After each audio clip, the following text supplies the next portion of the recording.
think the loss of Wes Welker has hurt Deebo Samuel and helped Brandon Aiyuk. I think it's kind of a yin and yang thing here. Here's why. Wes Welker is a hard ass. He doesn't mess around. He played in the league. He has high standards. From what I understand, he was the one that kept Deebo Samuel's weight in check. He insisted that Deebo would be 215. Deebo sometimes would come into camp 220, 225, insisted that he'd be 215. And from what I understand, they would go on runs together. Wes is like, look, I will do it with you. I will do the cardio with you. And it worked. And now, I don't think that hard-ass approach really resonated with Brandon Aiyuk. Brandon Aiyuk doesn't need to be pushed to be in shape. He's in shape. I think Brandon Aiyuk needs someone who gives him positive reinforcement, like Leonard Hankerson. You see Brandon Aiyuk is on the Pac-12, so that's a little more softer than the SEC. Yes. So Leonard Hankerson clearly is buddies with Aiyuk and gets the best out of him. I don't know that he's getting the best out of Deebo Samuel. I think they might need someone like Wes to be like, Deebo, you need to be 215 pounds, period. And I don't know if Leonard Hankerson can deliver that message. So I just wanted to point that out. Leonard, it's the next step for you. You're doing a great job with everyone except Deebo. You got to yell at Deebo the way freaking Brock Purdy would. Brock Purdy in the huddle. I think that's a fair point because Wes has been there since his rookie year, and actually, I remember on their playoff run, and remember several times during the Super Bowl, I got like the Monday media nights that they let you just free roam whatever and stuff like that during that week. I got to talk to Wes Welker like plenty of times that week, and like just over and over again, the dude could not just laud Deebo Samuel enough about the work he did, about his ascension because he bought in Emmanuel Sanders too. But you can tell there was a close-knit relationship that obviously definitely could have only grown tighter and ascended in 2020, 2021. Welker coaches hard. He's old school. He played under Belichick.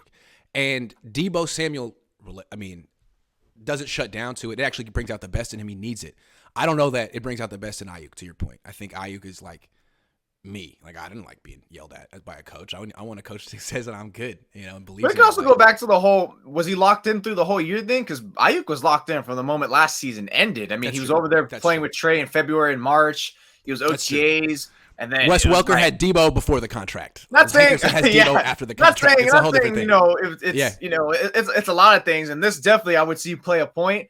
What about you think how much? I know he was a running game, but how much do you think Mike McDaniel played a factor there? Because we know about how they're buddies, and McDaniel definitely had to at least had some of his fingerprints on the Deebo switch over, or at least the creative plays that went into it. Well, when Deebo was requesting a trade this offseason, and you went to dinner with him and everything? Yeah, he was like flirting with Mike McDaniel, like posting little videos on Instagram, clearly trying to That's why get the Niners' attention. Fans became weirdos that whole offseason and going into last week's game.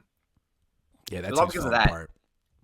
Justin says, with the Niners having to use more silent count, how many false starts will 69 have? And holding penalties. You just got to hope they don't have delayed games. That's something maybe I want to see from Brock Purdy, is that hostile environment. I know he said yesterday, and I already wrote about it, is about he has experience and it shouldn't shake him. To me, I'm pretty much sold on him. I just need him to just play decent in this game and win, and I'm sold. I don't know that I'm sold on him as like a franchise quarterback, but I feel sold that he's an upgrade over Jimmy in every way. Like, okay, he's a rookie, but I feel like he plays with more poise and confidence than Jimmy does. He seems like more of a vet than Jimmy ever has. I always call Jimmy the 30-year-old rookie. This guy feels like the 20-year-old playmaker to me. Yeah, that's true. You can't say that about Jimmy. Jordan Matthews says the Niners took the script away, the script from Any Given Sunday. Jordan Matthews, the tight end for the 49ers. Hey, thanks for watching, man. Great career. Love your work. Hope you come back next year. The X Factor will be Danny Gray tomorrow night. I wouldn't rule him out. I feel like they gave him a test. He passed the test, and now they might put just a little bit more on his plate. But I don't think he's going to start. I think he's basically Aiyuk's backup. It's gonna be situational.